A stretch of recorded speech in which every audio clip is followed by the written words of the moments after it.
يرحمك الله. إن الحمد لله نحمده ونستعينه ونستغفره ونعوذ بالله من شرور أنفسنا ومن سيئات أعمالنا. من يهديه الله فلا مضل له ومن يضلل فلا هادي له، وأشهد أن لا إله إلا الله وحده لا شريك له، وأشهد أن محمدا عبده ورسوله. يا أيها الذين آمنوا اتقوا الله حق تقاته ولا تموتن إلا وأنتم مسلمون.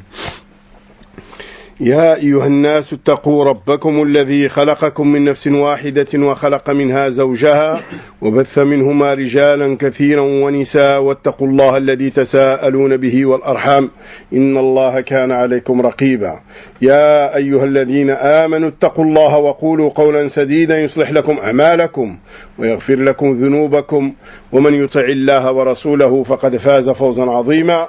ألا وإن أصدق الحديث كلام الله، وخير الهدى هدى محمد صلى الله عليه وعلى آله وسلم، وشر الأمور محدثاتها، وكل محدثة بدعة، وكل بدعة ضلالة، وكل ضلالة في النار. أما بعد. Allah subhanahu wa ta'ala a envoyé son messager avec la science véridique et les bonnes œuvres pour que cette religion prenne le dessus sur toutes les religions. Alayhi salatu salam, il a transmis ce message comme il se doit. Il s'est acquitté de ce dépôt comme il se doit et de la meilleure des façons. Il a été au summum du conseil pour cette communauté. Il a combattu pour Allah subhanahu wa ta'ala jusqu'à la fin de sa vie. Après lui, les nobles compagnons ont pris l'étendard de ce message après lui, qu'Allah subhanahu wa ta'ala les agrée. Ils ont transmis la religion d'Allah subhanahu wa ta'ala pure, comme il a été révélé à son messager alayhi salatu salam, et comme leur a transmis le messager alayhi salatu salam. Et leurs successeurs qui sont tabi'in ont rempli cette noble fonction aussi. Et il en est de même de la troisième génération qui sont les successeurs des nobles compagnons d'Allah alayhim. Jusqu'aux grands imams de cette communauté, jusqu'à ceux qui les suivent à la perfection de nos jours. Qu'Allah subhanahu wa ta'ala les comble de sa sainte miséricorde. Mais Allah subhanahu wa ta'ala a voulu, pour des buts nobles et bien précis, qu'il ait la division dans cette communauté et que arrive la divergence dans cette communauté. Les bid'a se sont immiscés dans cette religion. Et ceci est arrivé très tôt, à la fin de l'époque des nobles compagnons radwanullahi alayhim. Ont commencé à apparaître certaines formes de déviance de la voie sur laquelle était Rasul sallallahu alayhi wa sallam et ses nobles compagnons. Et la situation n'a cessé d'augmenter. Et d'augmenter jusqu'à ce qui est arrivé, ce qu'a annoncé Rasul sallallahu alayhi wa sallam, que cette communauté allait se diviser en 73 sectes. Il n'y a aucun doute que cette division de la communauté est quelque chose de blâmable. Car Rasul sallallahu alayhi wa sallam a averti cette tendance du châtiment du feu, sauf un seul groupe parmi ces 73. Et il a dit tout ce feu de l'enfer sauf une voie. Ils ont dit laquelle, ya Rasulallah? Il a dit le jama'a, c'est-à-dire ceux qui se sont unis sur la vérité et pour la vérité, ceux qui se sont unis autour du livre et de la sunna. Et dans une autre version qui donne plus d'éclaircissement sur cette jama'a, il a dit alayhi salatu salam, ceux qui sont sur la même voie sur laquelle je suis moi aujourd'hui et mes nobles compagnons. Ça c'est le jama'a. Et parmi les grandes épreuves qu'a subi notre communauté, et surtout à notre époque, l'épreuve d'Al-Dawa'ish, ainsi que l'épreuve du mouvement Houthi. Les Houthis ainsi que les Dawa'ish sont une épreuve pour cette communauté. Et les Houthis en particulier sont une épreuve pour cette communauté et pour la péninsule arabe, c'est une énorme épreuve. Et leur épreuve a dépassé leur contexte et leurs limites géographiques. Nous allons nous arrêter, Inch'Allah, avec ce mouvement Houthi, avec ce courant de pensée, car il est demandé aux musulmans de connaître le faux, et il est très important de connaître le faux. Allah Azza wa Jalla dit dans le Coran, وَلِتَسْتَبِينَ سَبِيلُ الْمُجْرِمِينَ. La traduction approximative dit ceci du texte: pour que la voie des criminels soit claire, pour que tu aies une clarté sur la voie des criminels. Donc il est obligatoire de connaître le vrai en détail, et il est obligatoire de connaître le faux en détail. Il est obligatoire de connaître le vrai en détail pour s'y cramponner, pour le suivre. Il est obligatoire de connaître le faux en détail pour s'en éloigner et pour y faire garde, prendre garde et faire très attention. Et celui qui ne connaît pas le faux, très vite il tombe dedans. Celui qui ne connaît pas le faux, très vite il tombe dedans. Et nous avons un pieux prédécesseur dans cette voie-là qui est Hudayfa ibn al-Yaman, radiyallahu anhu warda, qui disait à l'époque du prophète alayhi salam, les gens posaient des questions à Rasul sallallahu alayhi wa sallam sur le bien, et moi je posais des questions sur le mal pour ne pas y tomber. Et c'est ce qui a fait dire à l'un des imams de la communauté, عرفت الشر لا للشر ولكن لتوقيه ومن لم يعرف الخير من الشر يقع فيه. J'ai connu le mal pour connaître le mal, pas tout simplement pour connaître le mal, mais pour y faire garde et pour ne pas y tomber, pour y faire attention et en être averti et s'en éloigner. Ce mouvement Houthi a atteint sa puissance, comme nous l'avons vu, comment ils ont attaqué Dammaj, comment ils ont massacré les gens de la Sunna, et ils ont eu le pouvoir sur ces dernières années, le pouvoir sur certaines parties du Yémen.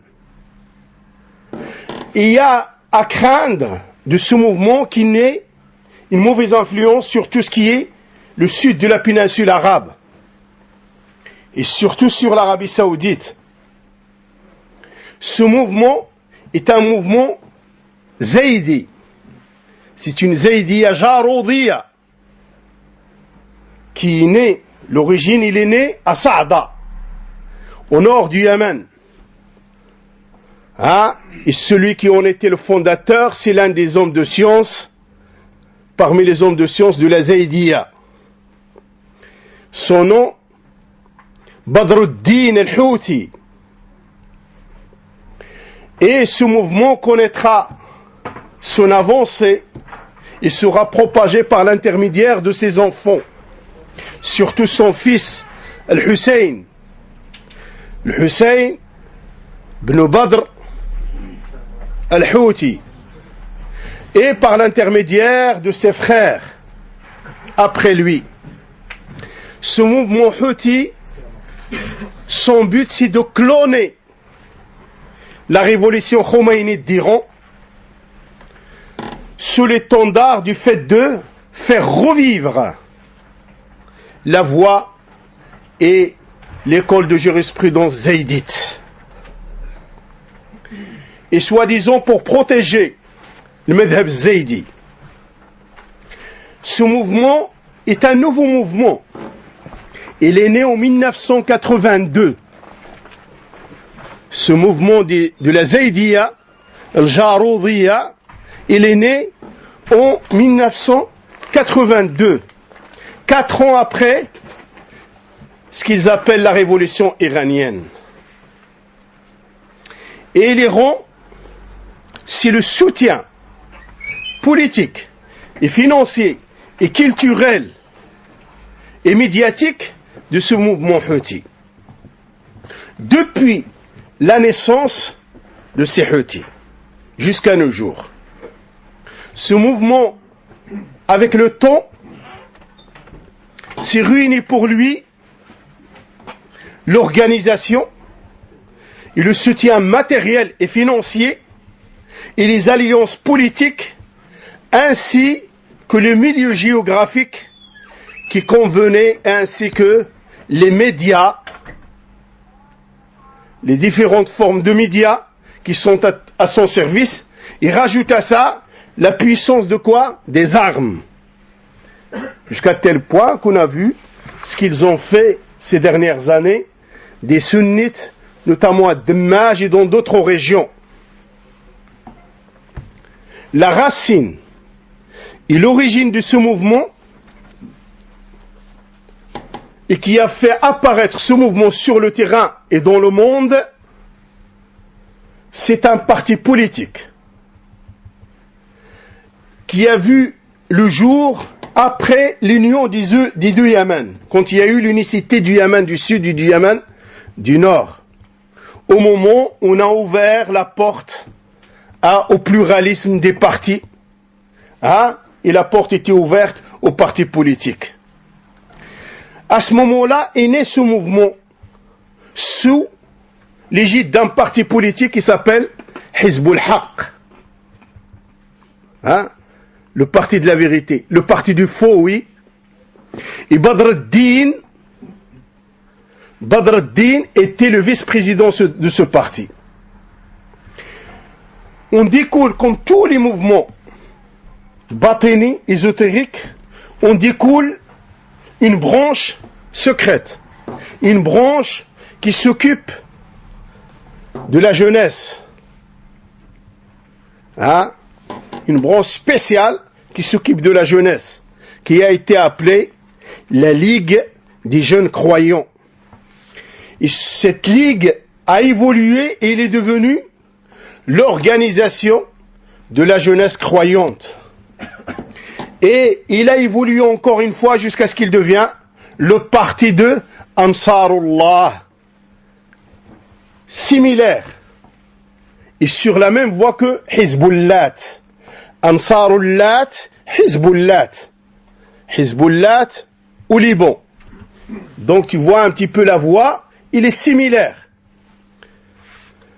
La tête de cette organisation, de ce mouvement, et son père spirituel, Badr ad-Din al-Houthi. Il est mort en 2010. Et c'était un homme qui avait beaucoup de convoitises, beaucoup d'aspirations. Et il a prétendu être l'imam. Mais cette prétention est tombée à l'eau. Et cette prétention n'a pas trouvé le soutien, et il a eu un grand problème entre lui et l'État yéménite, qui ont causé son départ vers l'Iran, à s'expatrier vers l'Iran. Et il a vécu quelques années là-bas en Iran, et il s'est nourri de la pensée rafidite. Il a été imbibé, trempé de la tête aux pieds de la pensée d'Al-Rawafid et des convictions d'Al-Rawafid. Et après il est revenu au Yémen, après des réconciliations qu'il y a eu entre lui, par des intermédiaires entre lui et l'État yéménite de cette époque. Et quand il est revenu, il a commencé à éjecter son venin et ses pensées avec férocité et avec beaucoup de moyens. Et il était actif avec ses enfants à propager cette tendance. L'homme le plus important dans cette organisation sera Hussein, son fils, Hussein ibn Badr al-Houthi. Cet homme, Hussein, il est mort en 2004. Et en réalité, c'est le commandant réel de ce mouvement. Et c'est le théoricien par excellence de ce mouvement. Et c'est l'homme qui a influencé cette tendance et qui est la plus forte personnalité de ce mouvement. Ces conférences qui ont été réunies, on a un livre le prouve, ils sont au nombre de 100 conférences, un peu plus de 100 conférences, qui sont en réalité la constitution du mouvement Houthi.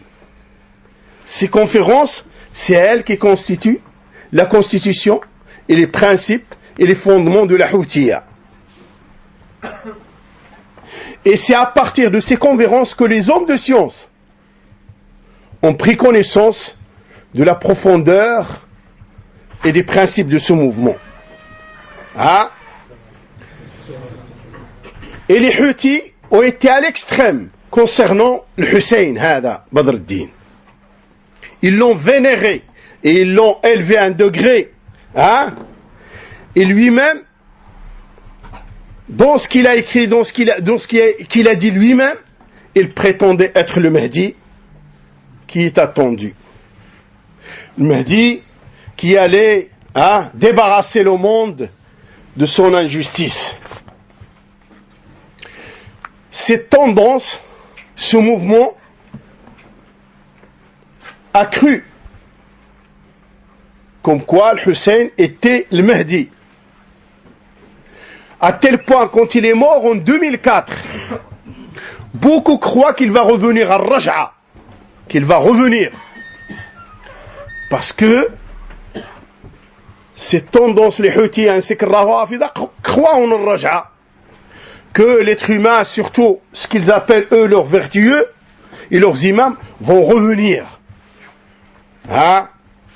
Donc les Houthis croient que Hussein Badr al-Din, il va revenir pour terminer le commandement de cette tendance et pour débarrasser le monde de son injustice. Fait partie aussi des hommes qui ont eu une grande influence dans cette tendance Houthi, son frère, Mohammed. Et il est considéré comme la plus grande et la personnalité particulière au niveau de la science zaydite, après son père Badr al-Din. Fait partie de leurs commandants aussi, et de leur tête et de leur leader, Yahya ibn Badr al-Din al-Houthi. Ça reste que dans la famille. Et cet homme, Yahya ibn Badr al-Din al-Houthi, c'est comme si tu dirais le ministre des Affaires de l'extérieur, le ministre des Affaires étrangères. C'est le représentant et le défenseur de ce mouvement dans les réunions internationales. Et à la fin, le 5e membre de cette tendance sera Abdelmalik ibn Badr al-Din al-Houthi, qui est le commandant actuel de ce mouvement.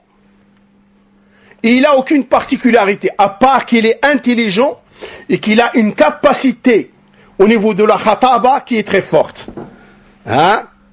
Et peut-être il serait mort durant les attaques qu'il y a eu ces derniers jours sur le Yémen et contre cette gangrène et cette impureté qui est le mouvement Houthi.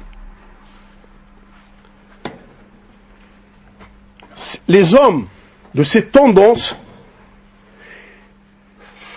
ils ont pu s'accaparer de la jeunesse, y attirer les jeunes vers eux. Leur da'wa était orientée spécialement vers les jeunes. Vous voyez comme la tendance des Khouan musulmans. Ils ont attiré la jeunesse à partir de ce qu'ils ont appelé la Ligue de la jeunesse croyante, qui est devenue l'organisation de la jeunesse croyante. Et au départ, c'était un mouvement pacifique, éducatif, qui réunissait les jeunes dans des campements d'été, et dans des séminaires de formation. Mais à partir de ces réunions, de ces campements d'été, de ces séminaires périodique de formation, ils injectaient leur venin et leurs pensées et leurs convictions dans cette jeunesse. Et ils ont eu la capacité de les tirer vers leurs convictions et de le faire gober à leur tendance. La situation a évolué à partir de 1999 et ces camps d'été ainsi que ces séminaires de formation sont devenus un entraînement militaire et un entraînement politique. Ils ont changé carrément à l'entraînement militaire et à l'entraînement sur la politique. Le Hussein Badr al-Din a essayé d'attirer les gens, les jeunes, par le fait de les exciter contre le gouvernement et contre l'État. Et de par aussi le fait des plaintes.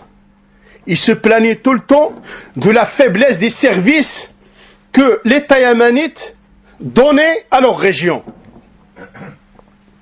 Et aussi, il inculquait aux gens la faiblesse, comme quoi l'État yéménite, il est faible. Il ne fait pas progresser le pays.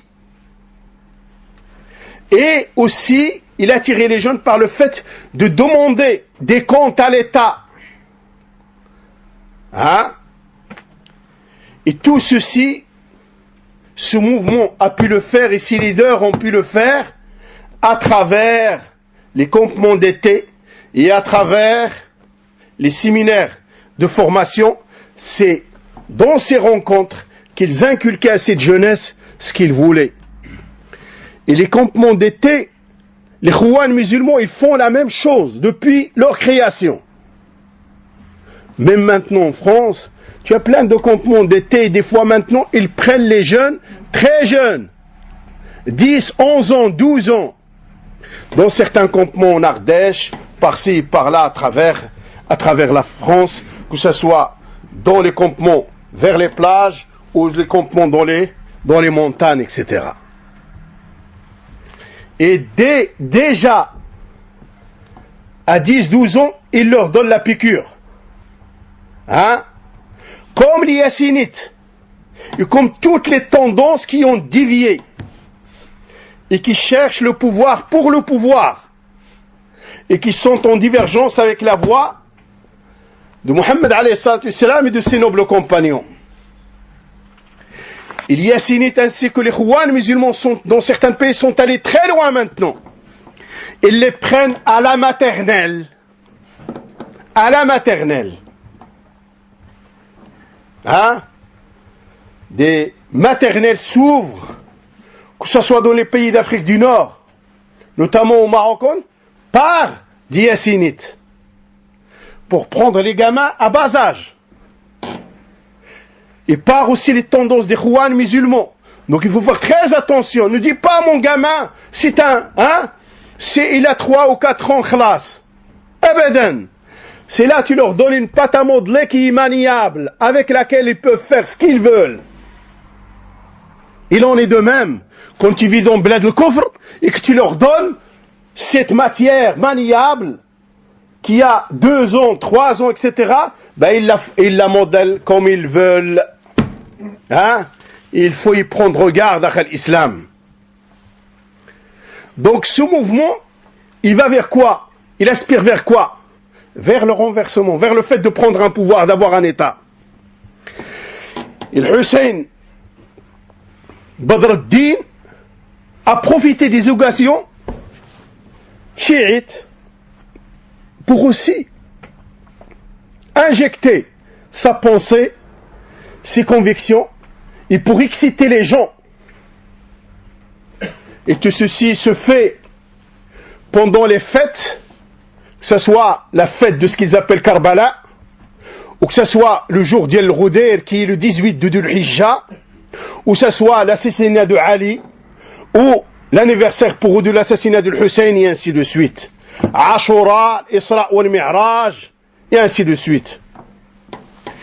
Et parmi les styles et les moyens qu'a utilisé ce mouvement, c'est d'envoyer la jeunesse se former, que ce soit en Iran, en Irak, en Syrie et au Liban, pour qu'ils aillent là-bas, pour qu'ils aient un lavage de cerveau, pour qu'ils puissent prendre et qu'on leur inculque les convictions rafidites, et pour les entraîner militairement, pour qu'ils s'entraînent au maniement des armes. C'est pour ça que tu les as vus très vite quand il y a eu les attaques, tout le monde sait manier les armes, etc. Ils les ont préparés, ils se préparent. Et les Houthis, et leur leader, et surtout le Hussein, ils ont un style particulier dans le fait de dénigrer les gens de la Sunna et les Salafis, et dans le fait de faire éloigner les gens des gens de la Sunna. Ils les décrivent de wahhabites qui détestent le prophète, alayhi salatu wassalam. Ils les décrivent comme quoi ce sont des gens qui donnent corps à Allah subhanahu wa ta'ala et qui lui font des similitudes avec ses créatures. Et ils les décrivent comme quoi ils détestent la famille du prophète alayhi salatu wassalam et autres calamités avec lesquelles ils traitent les gens de la Sunna. L'origine du Houthi à l'islam, ils sont Zaïdiya, comme le cite les hommes de science.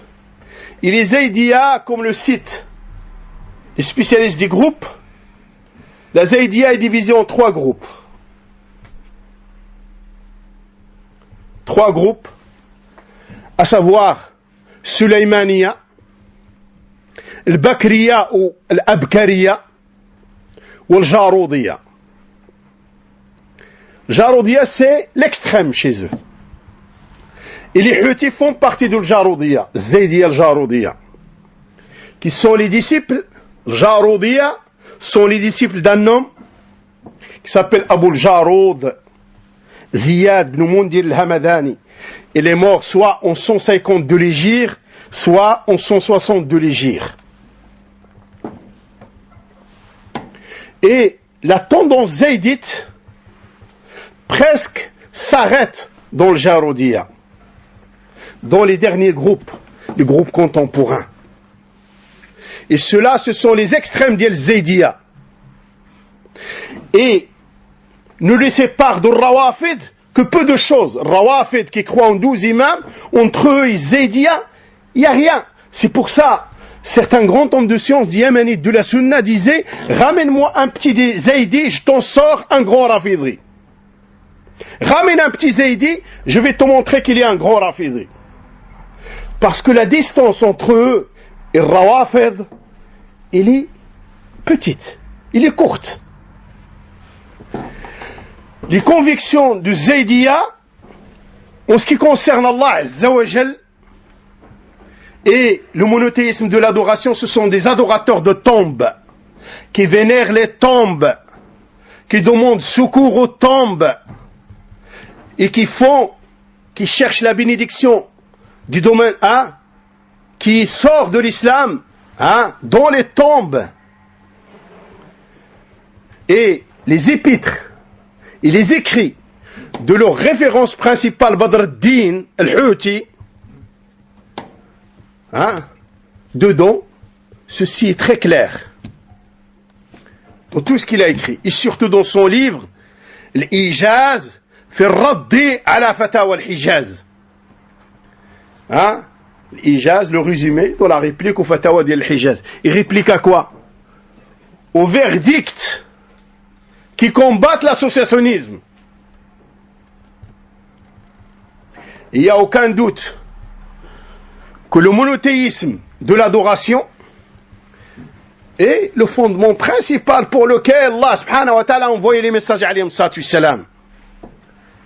Et le fondement principal et particulier dans la da'wa de notre messager alayhi salatu wassalam. Et notre messager alayhi salatu wassalam, Allah subhanahu wa ta'ala l'a envoyé pour que le culte soit réservé exclusivement à Allah subhanahu wa ta'ala. Et c'est la crème et l'essentiel de l'islam. Et c'est ce que veut dire La ilaha illallah. فَمَنْ يَكْفُرْ بِالطَّاغُوتِ وَيُؤْمِنْ بِاللَّهِ فَقَدْ اسْتَمْسَكَ بِالْعُرْوَةِ الْوُثْقَى. Dans la traduction approximative du verset, celui qui me croit en Tarout, c'est-à-dire tout ce qui s'adore en dehors d'Allah subhanahu wa ta'ala, fait partie de ça, les tombes. Et qui croit en Allah, il s'est accroché à l'anse solide. Et les Houthis font le contraire. Donc, ce sont des Quburi. Et c'est la réalité de l'associationnisme. Et c'est la réalité de la religion sur laquelle étaient Aba Jahl et Aba Lahab. C'est le fait d'être attaché à autre qu'Allah subhanahu wa ta'ala. Et la situation, il a juste changé. Les autres, ils s'attachaient aux statues, ils adoraient les statues avec Allah. Et les autres, ils sont attachés aux morts. Et les statues, à leur origine, ce n'est qu'une représentation des morts. Ils ont été créés pour représenter ces morts. Wad, wa Suwa, wa Yaghut, wa Nasr, qui étaient des hommes vertueux, des hommes de science, dont les peuples de Nuh, que les peuples de Nuh ont adoré. C'était des vertueux. Quand ils sont morts, Shaitan est venu a dicté. Faites-leur des images. Ils ne les ont pas adorés à ce moment-là. Et quand la génération qui avait la science de la situation a disparu, il est venu voir les autres. S'ils ont fait leur représentation, c'est parce que quand ils ont besoin de la pluie, il vient leur demander. Et ainsi de suite, ils ont été adorés. Donc, les statues, c'est la représentation du mort. Donc, il n'y a aucune différence. Pour ça que les Quburi, à travers le monde, ils te disent, nous, on n'adore pas les statues.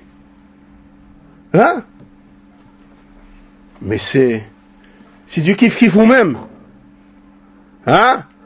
Les statues n'ont été faites que pour représenter les morts. Et donc, l'origine de l'associationnisme, c'est le fait d'être attaché aux morts. قال عز وجل إن تدعوهم لا يسمعوا دعاءكم ولو سمعوا ما استجابوا لكم ويوم القيامة يكفرون بشرككم.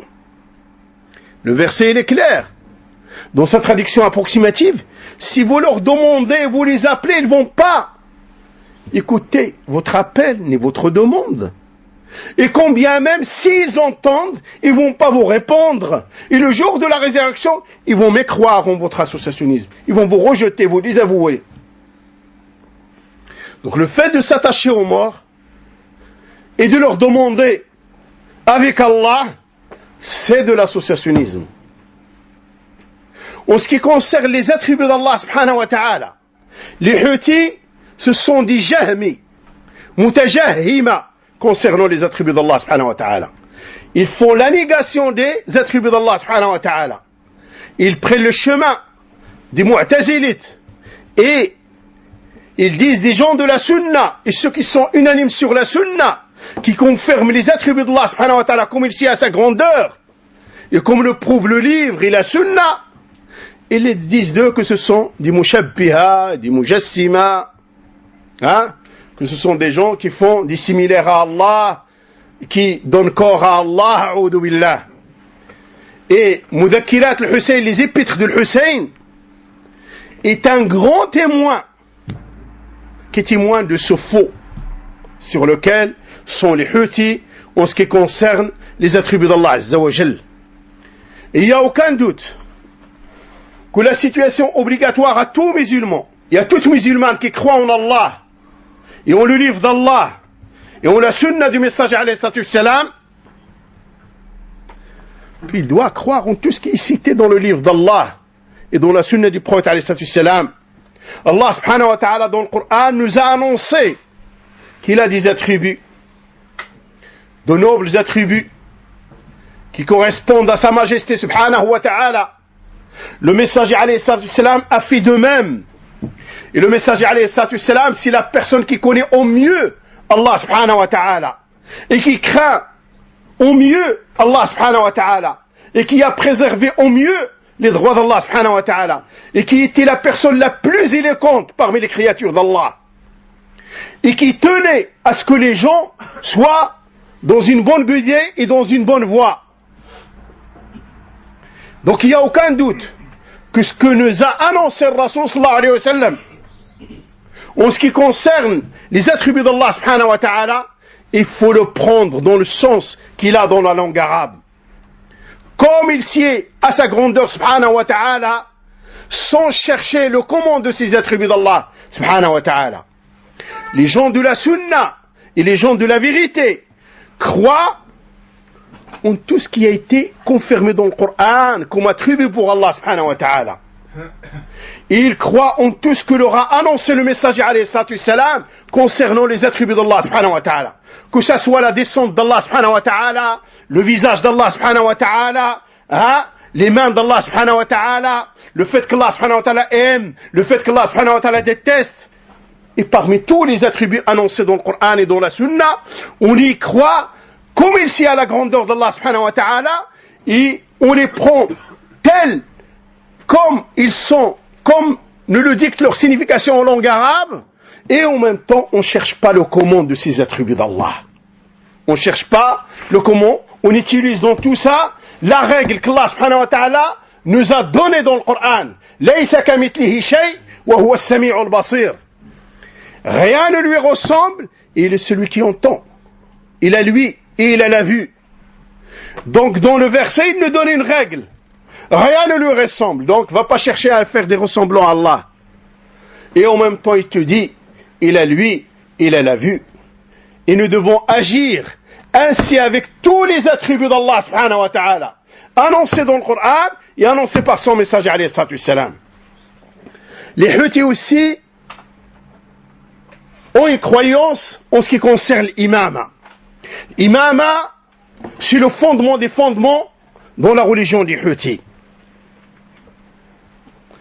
Et l'imama pour eux, c'est-à-dire le pouvoir, il est pour Ali, après le messager d'Allah. Ils croient que le Rasul sallallahu alayhi wa sallam, il a dit un texte dans lequel il lègue le pouvoir après lui, l'imam de la communauté, à Ali radiyallahu anhu ardah. Et il croit que Ali c'est lui qui doit être le calife après Rasul sallallahu alayhi wa sallam. Partant de là, la khilafa des trois nobles compagnons et à leur tête Abu Bakr, Omar et Uthman, pour eux il est fausse, n'a pas à avoir lieu. Et pour eux, la khilafa il est arrêté dans la descendance de deux personnes seulement, Al-Hassan ou Al-Hussein, et dans leur descendance. Khalas. Pour eux, la khilafa vient de là, les imamats viennent de là, de la descendance de Hassan et de Hussein, radiyallahu anhum wa ardahum. Ils croient que Ali, ils croient en Ali et en les imams de la famille du prophète alayhi salam, ils croient comme quoi ils sont infaillibles. Ils sont infaillibles. Ils ne font pas d'erreur.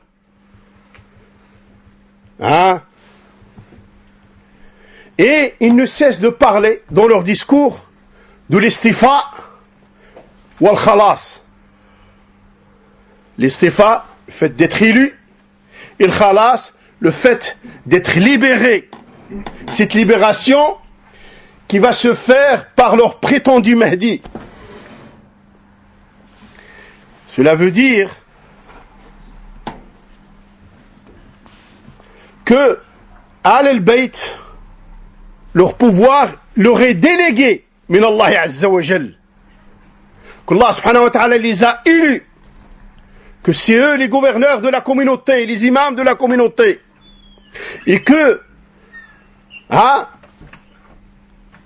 la source scientifique de la religion et de la législation, c'est chez les imams de la maison du prophète, de la famille du prophète alayhi salam.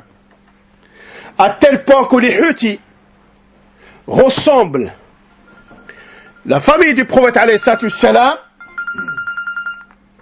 ressemble la famille du prophète alayhi salam aux prophètes de Banu Israël. Et ceci, il n'y a aucun doute qu'il est en contradiction avec les croyances des gens de la vérité et de la vérité, prouvées par le livre d'Allah et par l'authentique de la sunna du prophète alayhi salatu wassalam. Dans l'authentique de Bukhari et d'autres, on posa la question à Ali radiyallahu anhu arda: est-ce que le Rasoul sallallahu alayhi wa sallam vous a fait quelque chose de particulier, vous a donné une particularité? Hein? Et il a dit radiyallahu anhu arda: rien, sauf ce qu'il y a écrit dans cette page. Il a sorti une page du fourreau de son épée dans laquelle il y a certaines lois concernant la jurisprudence et concernant la zakat et d'autres choses. Hein?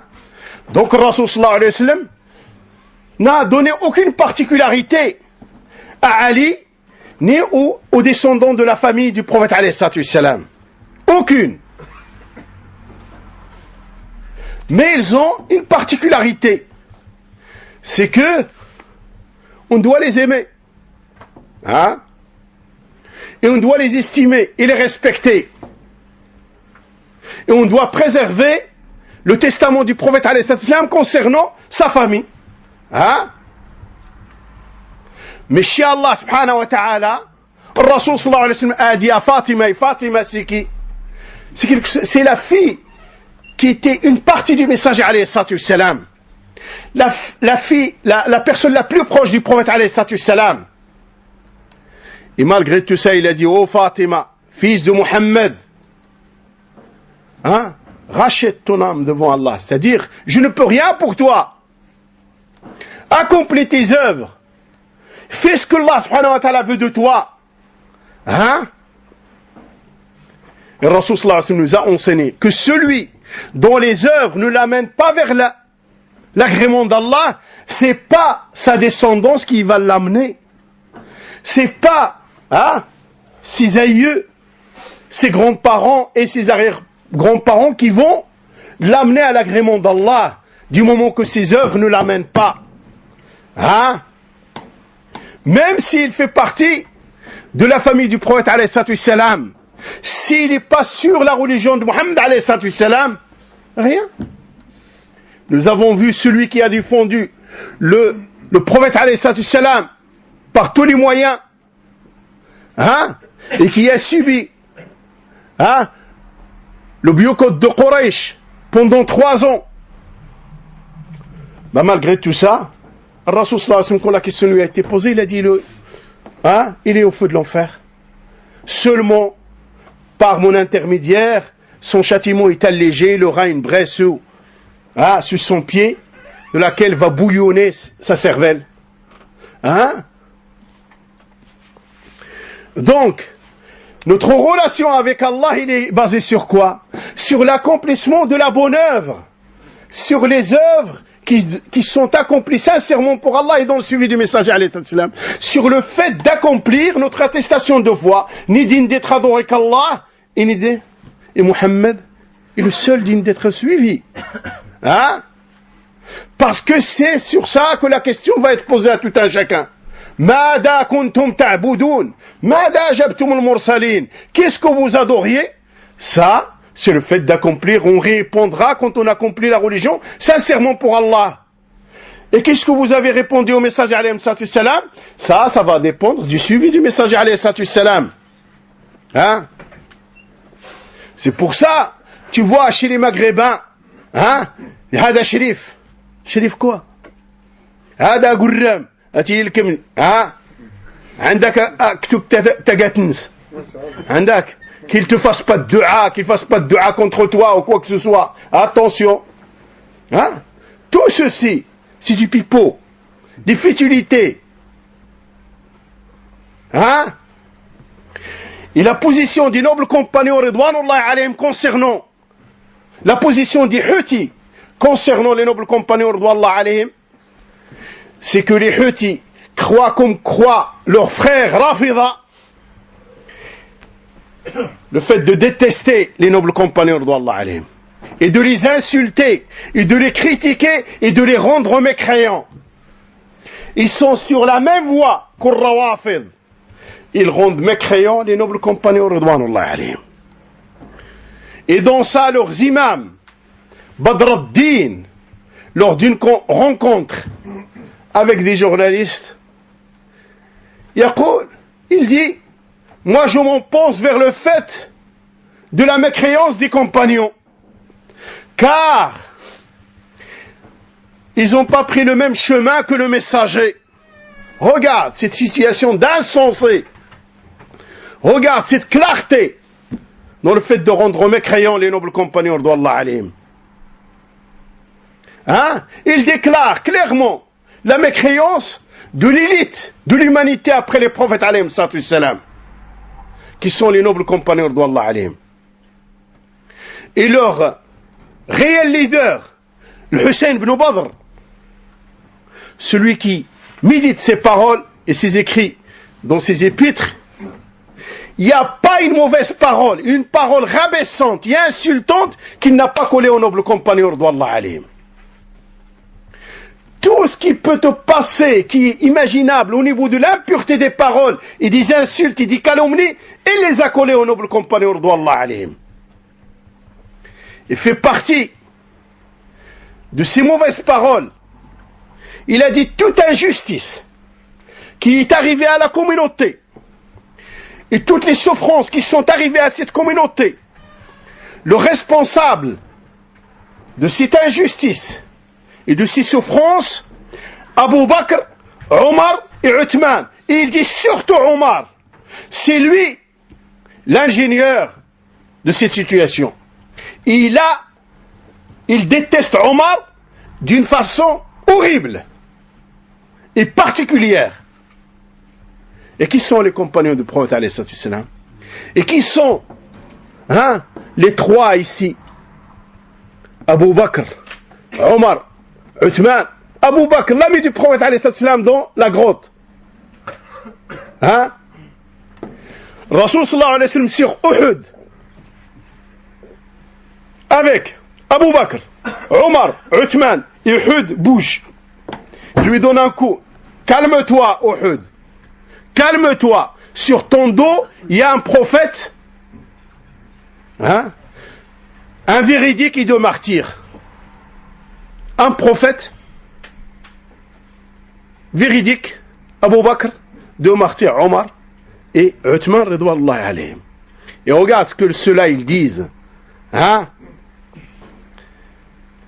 Et les nobles compagnons, n'est-ce pas eux qui nous ont transmis la religion d'Allah? N'est-ce pas eux les premiers qui ont fait triompher la religion d'Allah et le messager d'Allah? والسابقون الأولون من المهاجرين والأنصار والذين اتبعوهم بإحسان رضي الله عنهم ورضوا عنه. Et les premiers, dans la traduction approximative du verset, ils sont cités comme ça. Les premiers qui ont fait l'émigration de la Mecque vers Médine, et l'Ansar, leurs alliés qui les ont accueillis, ceux-là, sans condition, ils ont ramené toutes les conditions pour avoir l'agrément d'Allah. Et on ne fait pas partie d'eux. Comment rentrer dans l'agrément d'Allah? Et ceux qui les suivent à la perfection. Et ceux qui les suivent à la perfection. D'où l'obligation de suivre la voie du salaf. Et alors, peut-être ces nobles compagnons, ridwanullah alayhim, pour rentrer dans l'agrément d'Allah. Et dans toutes nos prières, on dit quoi? Obligatoire pour que notre prière soit acceptée et qu'il soit accompli. Ihdina as-sirata al-mustaqim, sirata alladhina an'amta alayhim. Et qui rentre en priorité dans le sirat al-mustaqim et dans le mun'am alayhim? Sinon les prophètes, les véridiques et à leur tête Abu Bakr et tous les nobles compagnons d'Allah alayhim. Et les martyrs rentrent dedans, les nobles compagnons, les vertueux rentrent dedans, les nobles compagnons. Et quand on posa la question à Abu al-Aliya, rahimahullah, un homme lui dit, c'est quoi Sirat al-Mustaqim? Comme il est rapporté par Tabari, rahimahullah, il dit Sirat al-Mustaqim, Abu Bakr et Omar. Abu Bakr et Omar, il a cité les plus grands. La tête. Et l'homme, quand il a entendu ceci, il est allé voir Al-Hassan al-Basri, il lui a dit, Abu al-Aliya, il dit que Sirat al-Mustaqim, c'est Abu Bakr et Omar. Imam al-Basri, rahimahullah, il a dit vrai, et il est digne du conseil. Il a dit vrai, et il est digne du conseil. Donc tu veux être dans la voie de ce que Allah subhanahu wa ta'ala a comblé de ce bienfait, dans Sirat al-Mustaqim, il est obligatoire que tu prends le chemin des nobles compagnons d'Allah alayhim. N'est-ce pas si eux qui sont concernés par la parole du prophète alayhi salam, et regarde cette noble tazkiya,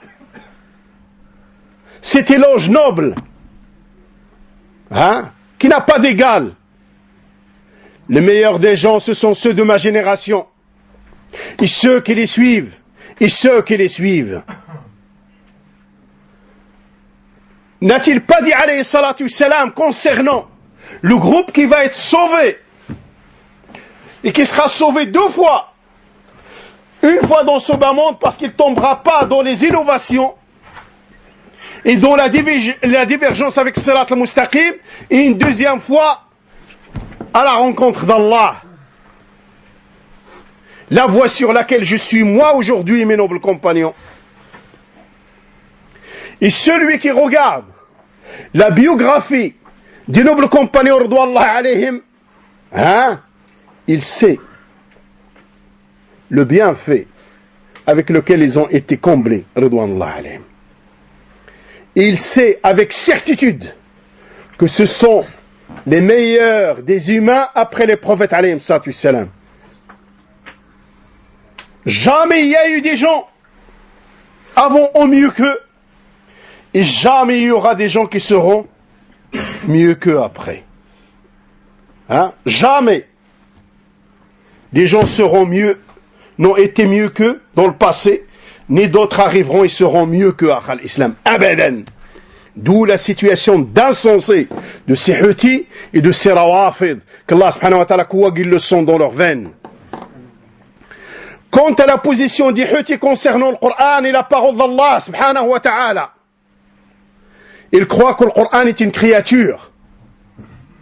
Et le fait de croire que le Coran est une créature, l'unanimité des salaf, c'est que c'est de la mécréance.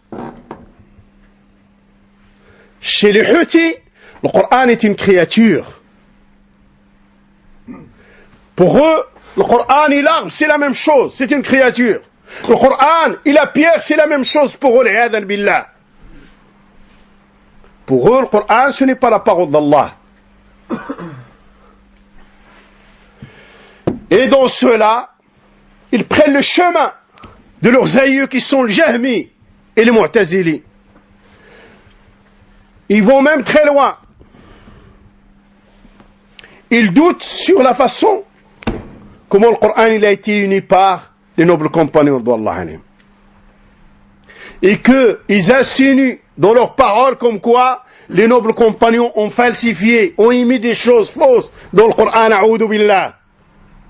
Comme le dit leurs imams, le Hussein al-Houthi hada. Et ils interprètent le Coran selon leur passion. Car leur passion et leur position, pour eux, c'est la vérité absolue. Et que l'interprétation du Coran, elle est réservée à la famille du prophète alayhi salatu wassalam, qui reçoivent la science du Coran, l'interprétation du Coran directement d'Allah. D'où la ressemblance entre le Rawafid et Sophia. Sophia, ils disent, vous dites, vous prenez votre science de tel, en parlant de la chaîne de transmission, et nous on la prend directement. Mon cœur m'a parlé de mon severin. Point de similitude entre Rafd et les Houthis et Sophia. L'iyadhan billah. Et donc, ils prétendent que les gens de la famille du prophète reçoivent la science et l'interprétation du Coran directement d'Allah. Et celui qui jette un regard sur les conférences et les pitres du Sud-Jal, qui est le Hussein ibn Badr, trouve qu'il joue avec la parole d'Allah et avec le livre d'Allah Azza wa Jal. un jeu, a'oudhu billah.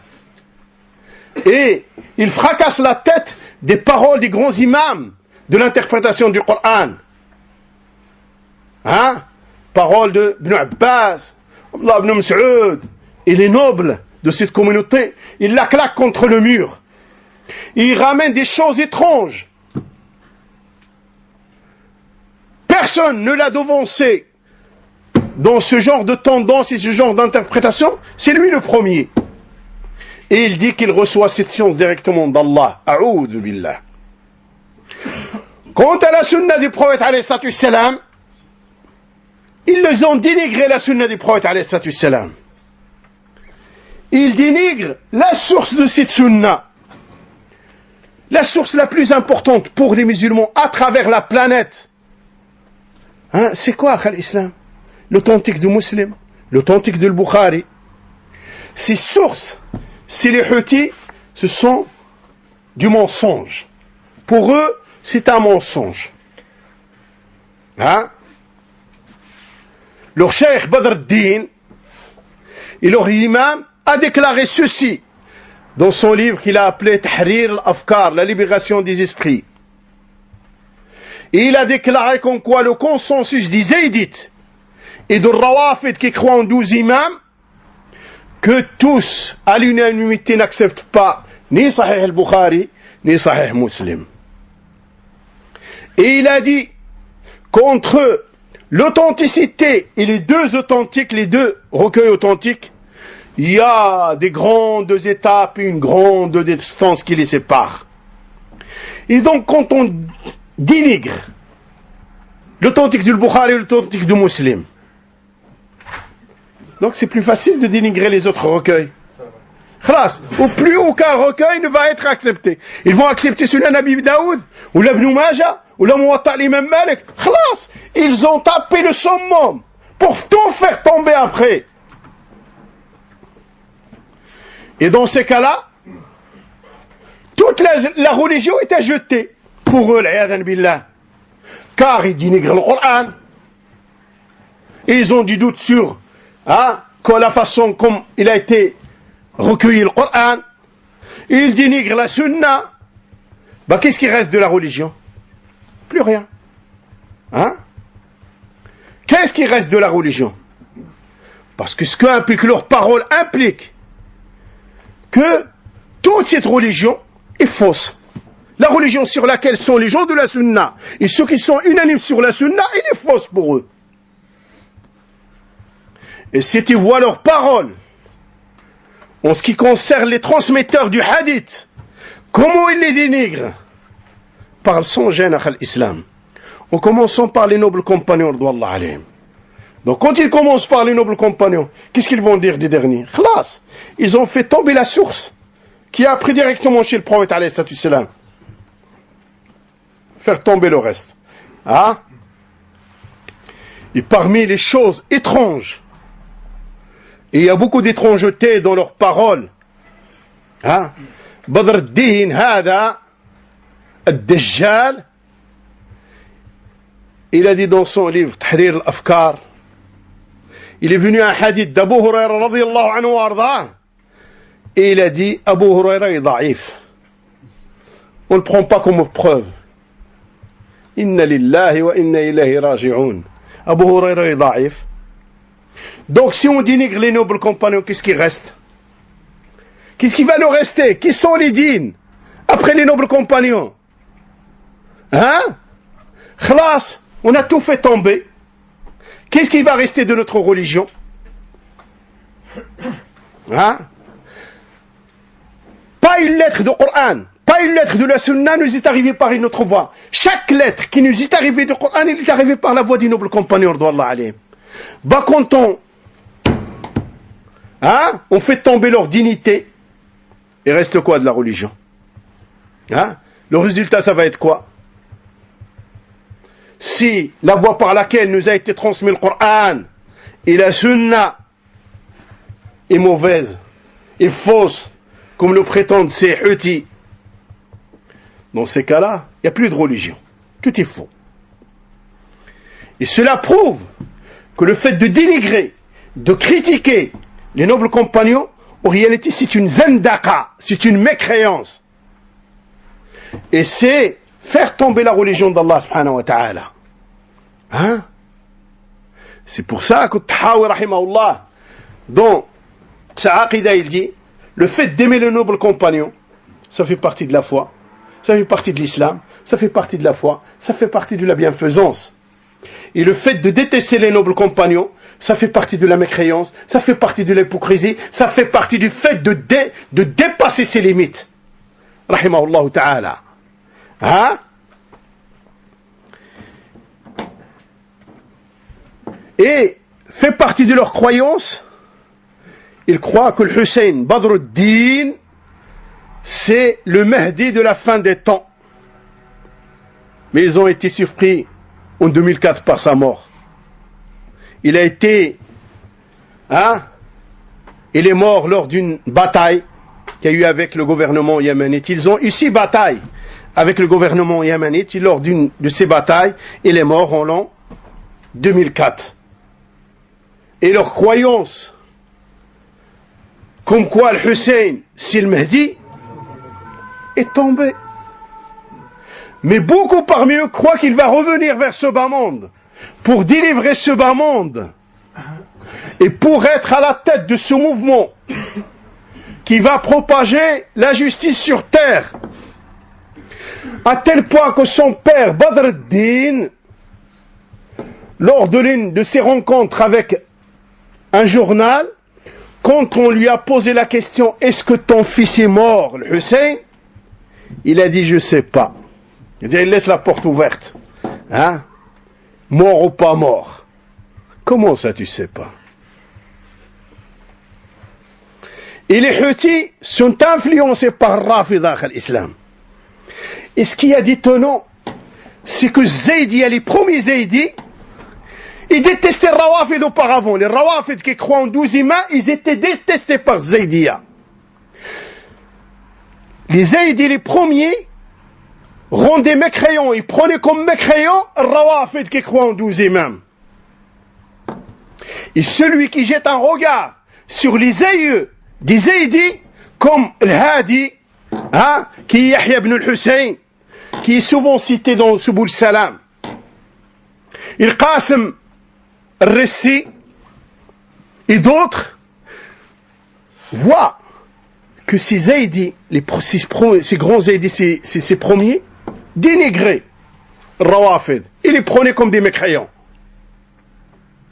Mais Zaydi al-Jaroudiyya contemporaine a tenu au rapprochement avec Rawafid. Ils sont allés même plus loin. C'est de prendre les deux madhab et de les unir. De faire talfiq. Unir les deux madhab. Le madhab d'Yal Rafd ou le madhab d'Yal Jaroudiyya. À tel point que les deux tendances, les deux madhab, sont devenus proches l'un de l'autre. Parce que Zaydiya ont besoin du soutien matériel et financier d'Yal Rawafid. Et Rawafid ont besoin de ces Zaydi pour exporter leur révolution. Tel point qu'on arrive maintenant à quoi? La Houthia, il est sous l'égide. Et il est orienté par Rawafid. Et il est sous l'étendard d'Yal Rawafid. Et c'est l'un des bras pour propager le mouvement Rafidi en péninsule arabique. C'est pour ça que dans leurs paroles, il trouve beaucoup de paroles de Hussein, dans lesquelles il fait les éloges de l'Iran, dans lesquelles il fait les éloges de Khomeini, et de la révolution de Khomeini, et du parti de Khomeini, et où il fait les éloges de certaines tendances des Rafd. Badr ad-Din, leurs imams, a parlé avec l'un des pôles spirituels des Rawafid en Iran. Il lui a dit, et ce pôle, c'est l'une des références qui est Shirazi. Il lui a écrit une lettre. Il a dit, nous au Yémen, on voit que ces critiques sont un obstacle sur devant la réussite, devant la voie de la réussite du mouvement au Yémen, qui suit la voie de l'imam de la communauté et du guide de la révolution islamique, l'imam commandant, l'orientateur, Ruh Allah Ayatollah al-Khomeini. Hein? Et lui fait des éloges et des du'a, a'udhu billah. Et il dit qu'Allah subhanahu wa ta'ala fasse que nous soyons à son service dès aujourd'hui jusqu'au jour de la résurrection. Il veut être au service d'El-Majous. Il dit parce que nous connaissons vos efforts que vous faites pour donner la force et renforcer la maison chiite, et les efforts que vous faites pour que le pouvoir revienne aux gens de la famille du prophète alayhi salatu wassalam ici au Yémen. Iyadan billah. C'est pour ça, ne t'étonne pas à l'islam que la source scientifique rafidite connue sous le nom de Ali al-Karrani, quand il a eu une interview sur le Mustaqil là, il a dit avec toute clarté, clairement, les gens de la Sunna ne sont pas nos frères. Et les Houthis, ça fait partie des moyens de notre expansion. Khalas. C'est une parole qui est claire, qui te résume toute la situation des Houthis. Les Houthis, c'est un moyen de l'expansion du Rafd en péninsule.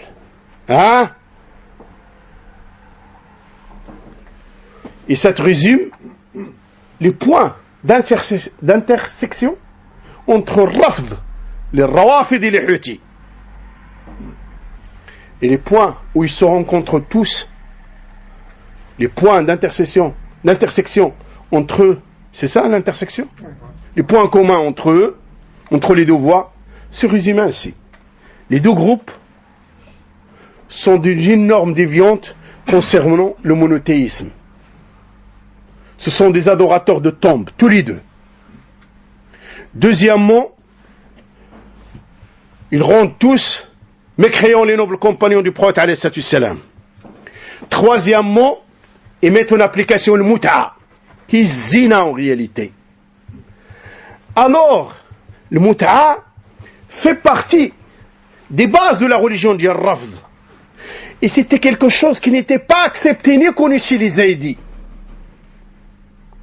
Mais Zaydiya contemporain, le Garoudiyya hadihi, pour montrer qu'ils veulent le rapprochement avec le Rawafid, ils ont immiscé le mut'a chez eux. Alors qu'auparavant, c'était quelque chose de blâmable pour eux. Mais ils l'ont immiscé dans leur tendance. Pour prouver qu'ils vont vers l'alliance et le rapprochement avec le Rawafid. Tous ils croient en un Mahdi qui va revenir. Selon qu'ils attendent tous un Mahdi qui va venir délivrer ce monde de l'injustice dans laquelle il est. Leur position vis-à-vis du Coran et de la Sunna, pour eux, tous les deux, ils ont des doutes sur comment le Coran a été recueilli, et sur son interprétation, et ils ont des doutes sur la Sunna du messager alayhi salatu wassalam. Les deux, ils croient en la wilaya du jurisconsulte. Et le jurisconsulte, le faqih, c'est lui qui doit avoir le pouvoir, en attendant l'imam, le ma'soum, l'imam infaillible. C'est pour ça que Abdeslam Yassine, qui était influencé par cette révolution iranienne, quand il a écrit son livre Le déluge de l'islam, cette risala qu'il a envoyé au roi Hassan II rahimahullah, il incite au fait qu'il aurait besoin d'un faqih, de wilayat al-faqih derrière lui. Parce qu'il était influencé de par cette révolution de Khomeini et autres. Donc rien d'étonnant, hein, quand on sait que l'homme, il était influencé par Mao Tse-tung, par Che Guevara, par tous les révolutionnaires qui sont passés. Rien d'étonnant qu'après, il tombe aussi, hein, à admirer le Khomeini et sa révolution. Comme l'admirent aussi quoi? Les Khouans musulmans. Les Khouans musulmans ont fait un avion spécial. Toutes les délégations de différents pays se sont réunies et ils ont pris un avion spécial pour aller baiser la main de Khomeini. Hein? L'ayadan billah. Et les Houthis sont influencés par le Khomeini, par ses idées, et par ses emblèmes, ses devises, et par sa révolution.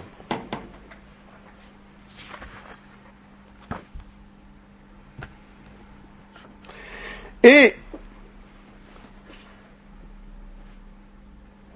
tous les deux prennent les occasions, pour eux les occasions religieuses, hein, pour propager leur venin. Et ils donnent de l'importance au fait de faire revivre et de vivre ces occasions, que ce soit Ashura, que ce soit le jour d'El Roudé, le 18 du Dhul Hijjah, que ce soit le Mawlid, que ce soit la mort de Ali, la mort de Hussein, l'Isra ou le Mi'raj, et ainsi de suite. Ces occasions et ces fêtes pour eux sont devenues une occasion pour exciter les gens. Hein? Pour exciter les gens contre le gouverneur et contre les gens de la Sunna. Et pour exciter les gens et les remplir de haine contre les gens de la Sunna et la Sunna. Et ce qui prouve la situation d'insensé et leur manque de raison, le jour d'El Roudé, le 18 d'El Hijjah, au Yémen, ils se réunissent avec une marche qui est très longue, avec leurs armes. Et ils arrivent en face d'une montagne qui est à Saada, qui s'appelle Jabal al-Makhrouq, et ils disent, ça c'est le Jabal, c'est la montagne qui représente Muawiyah. Et ils commencent à l'arroser de balles.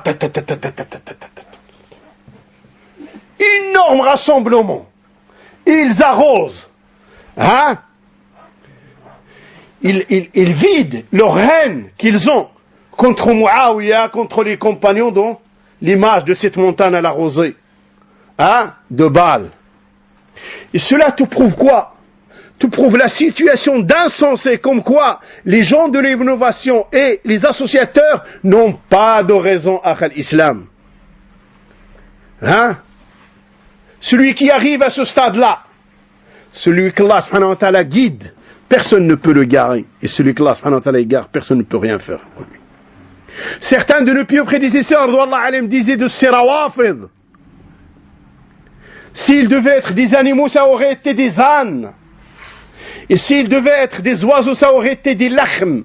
Lachm, c'est une catégorie d'aigle noir qui est très grand, trouve en Afrique.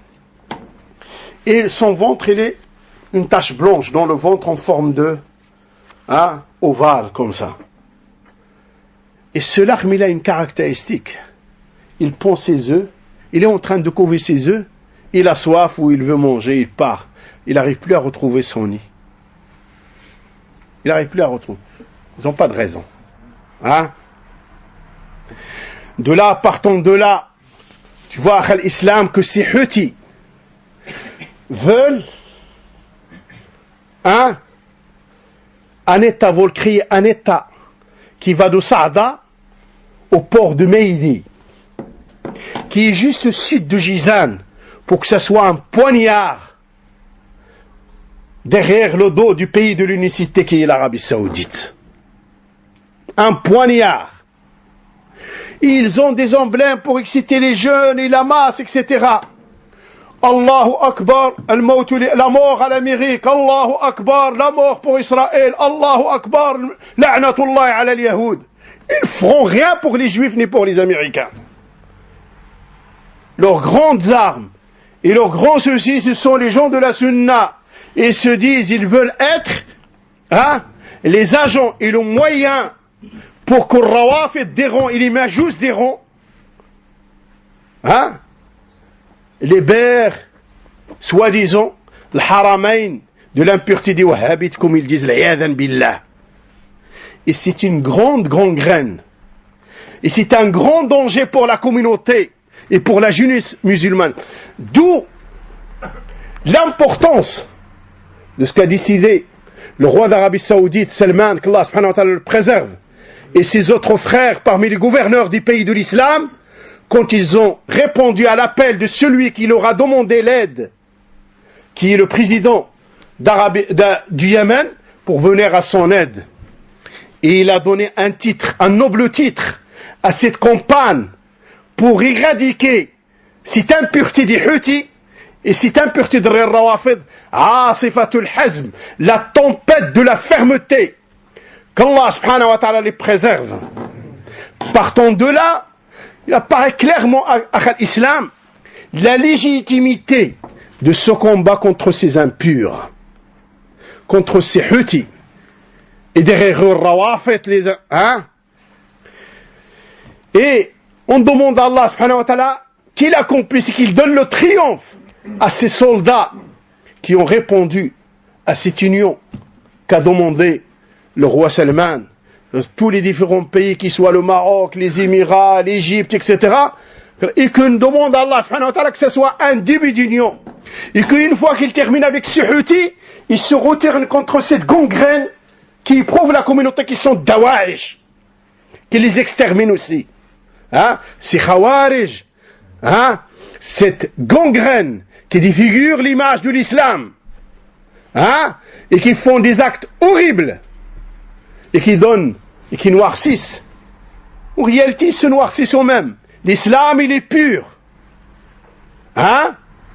Mais cela, c'est en quelque sorte un obstacle sur le chemin de ceux qui veulent accourir et connaître le. Ça paraît comme un obstacle, mais en réalité, beaucoup de gens, de ceux qui sont doués de raison, ceux que Allah subhanahu wa ta'ala veut leur bien, ils cherchent pour savoir. Et ils se rendent compte que l'islam, ce n'est pas ni l'islam d'Al Dawa'ish, ni l'islam de la mut'a et de l'adultère des Rawafid, et que c'est tout à fait autre chose. Voilà. Et regarde maintenant, il faut qu'on comprenne une chose essentielle. Regarde ce prétendu jihad qui est le mal sur terre d'Al Dawa'ish, aucun homme de science n'est avec eux. Aucun homme de science n'est avec eux. Et cela nous rappelle la situation de Abdullah ibn Abbas radiyallahu anhu warda, quand il est allé débattre à Haroura avec les Harouri. Qu'est-ce qu'il leur a dit? Il n'y a aucun compagnon avec vous. Ces Khawarij qui se sont rébellés contre Ali, il n'y a aucun compagnon. Regarde maintenant, il n'y a aucune référence scientifique digne de la voix d'une plus prédécesseur d'Allah alayhim qui est avec Dawa'ish. Il n'y a que les insensés de la communauté. Il n'y a que ceux qui ont perdu leur raison. Il n'y a que ceux qui œuvrent au service, directement ou indirectement, des ennemis d'Allah. Et regarde de l'autre côté, quand le combat il est légiféré, il a réuni les conditions. Regarde les paroles d'hommes de science. Que ce soit Cheikh Abdel Mohsin Al-Abbad, ou Cheikh Al-Fawzan, ou Cheikh Al-Luhaydan, ou Cheikh Rabi', ou Cheikh Ubaid, ou Cheikh Mohamed Ben Hadi Al-Madkhali, ou que ce soit d'autres hommes de science dignes de la voix qui soient en Algérie ou en Inde, tous ils sont unanimes sur la légitimité de ce combat contre ces impurs Houthis. Et de là, ça te donne. Regarde ceux-là qui font leur combat derrière un drapeau levé par un gouverneur. Ils demandent à la jeunesse quoi? Restez chez vous. L'autosuffisance, nous l'avons. Les armées sont là. Le matériel, il est là. Restez là où vous êtes. Ne bougez pas. Regarde les insensés d'Al Dawa'ish. Venez Envoyez-nous des filles. Subhanallah. Hein? Envoyez des filles. Regardez cette interview qu'il y a eu un Daeshi, hein? Avec une journaliste, etc., qui a prétendu vouloir aller rejoindre les Daeshi. Regardez ce qu'il lui dit. Prends de la lingerie intérieure. Tu n'en trouveras pas là-bas. Ils sont insensés, ados. C'est quoi cette situation? C'est quoi ce combat que vous prétendez? C'est le combat de la débauche. Hein? C'est le battage. L'iyadhan billah. Qu'Allah subhanahu wa ta'ala nous en préserve. Hein? Et on arrête là, Inch'Allah. Subhanak Allahumma wa bihamdika ashhadu an la ilaha illa anta astaghfiruka wa atubu ilayk. Wa salli Allahumma wa sallim wa barik ala Muhammadin wa ala alihi wa sahbihi ajma'in. Barakallahu fikum wa ahsanallahu lakum. Jazakumullahu khairan.